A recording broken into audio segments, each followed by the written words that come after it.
ভালোবাসা যেন লাগামবিহীন বল্গাহরিণ, তাকে বাধা যায় না কোনো জাত ধর্ম দিয়েও, ভালোবাসা হয়ে যায়। তেমনি গল্পেরই যেন পুনরাবৃত্তি ঘটিয়েছেন এক ভারতীয় নারী ও পাকিস্তানি যুবক। যদিও তারা একে বলছেন বন্ধুত্ব থেকে বিয়ে, যার ফলে ইসলাম ধর্ম গ্রহণ করে পাকিস্তানি যুবককে বিয়েও করলেন ভারতীয় সেই নারী।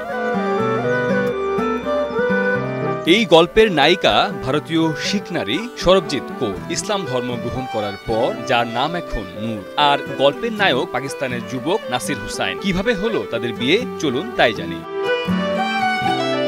সম্প্রতি গুরু নানক দেবজির ৫৫৬তম জন্মবার্ষিকী উপলক্ষে আয়োজিত ১০ দিনের উৎসবে যোগ দিতে পাকিস্তানে যান সরবজিৎ কৌর। সে সময়ই পাকিস্তানের পাঞ্জাব প্রদেশের শেখুপুরা জেলার এক পাকিস্তানি নাগরিককে বিয়ে করেছেন তিনি।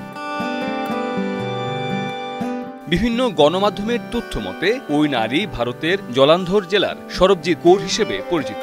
বাৎসরিক তীর্থযাত্রার অংশ হিসেবে ৪ নভেম্বর পাকিস্তানে পৌঁছান তিনি। ফারুকাবাদের নাসির হুসাইন নামের এক যুবকের সঙ্গে তার সামাজিক যোগাযোগ মাধ্যমে বন্ধুত্ব গড়ে ওঠে। এ সম্পর্কই তাকে ইসলাম গ্রহণ ও বিয়ের সিদ্ধান্ত নিতে উদ্বুদ্ধ করে।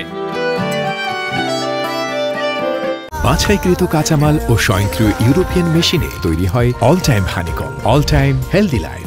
ওই নারী শেখুপুরার এক বিচারকী ম্যাজিস্ট্রেটের সামনে হাজির হয়ে তার ধর্মান্তর ও বিয়ের বিষয়টি নিশ্চিত করে জবানবন্দি দেন। তিনি স্থানীয় আদালতকে জানান তিনি নিজ ইচ্ছায় কোনো প্রকার চাপ ছাড়াই নাসির হুসাইনকে বিয়ে করেছেন।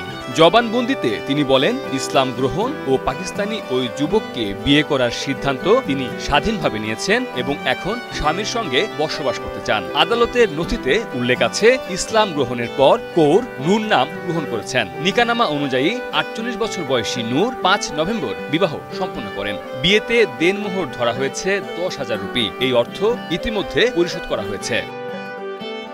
মির্জা রকিবুল হাসান, নিউজ 24।